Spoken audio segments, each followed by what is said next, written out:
Hi everybody, thank you for tuning in. So this is just going to be a short video just to go over what the measurement tool looks like and how you would use it.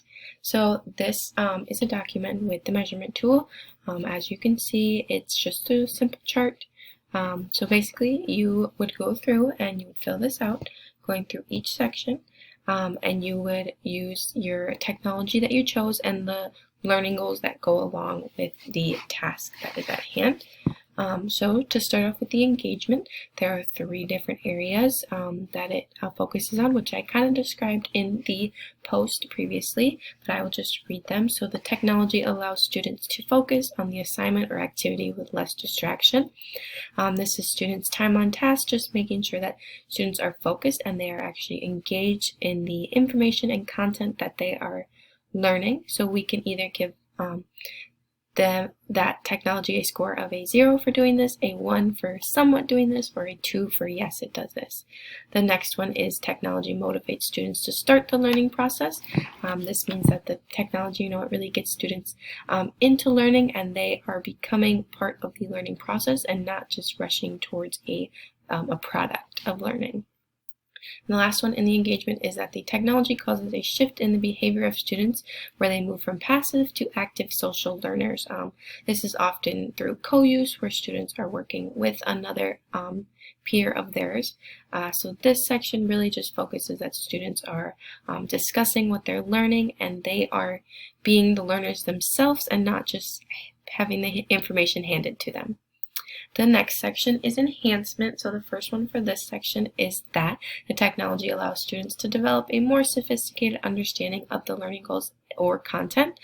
This is where we really want to deepen students' learning and get them to reach that higher order thinking skills.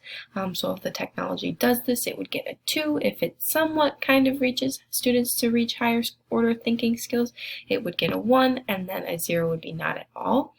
The next one is that technology supports the technology creates supports like scaffolds or differentiation or personalization to make it easier to understand the concepts or ideas that are in the technology.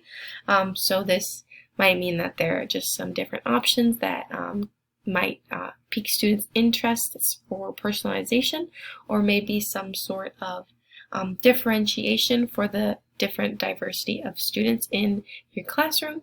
This might be a more simplified version, or even maybe a Spanish version for any English language learners or something like that. The final one for this section is that the technology creates paths for students to demonstrate their understanding of the learning goals in a way that could not do with traditional tools. So this is making sure that our technology that we're using is really meaningful and it's taking students' learning to that next step and really deepening what they're doing with their learning goals and the technology themselves. And then the last section is our extension of the learning goals. The first one talks about technology creates opportunities for students to learn outside of their typical school day. So students, you want your students to be able to take what they're learning and keep using it when they go home or when they're outside, one of those, just so that they are continuing that learning process and not just stopping and forgetting everything that they did. So again, you would give it a 0, 1, or 2. The next one is, can technology create a bridge between students' learning and their everyday life experiences? So we really want students to see that what they're learning in school is important, and then that learning can be applied to their life outside of school and the things that they're doing daily. And the final one is that the technology allows students to develop skills that they can use in their everyday lives.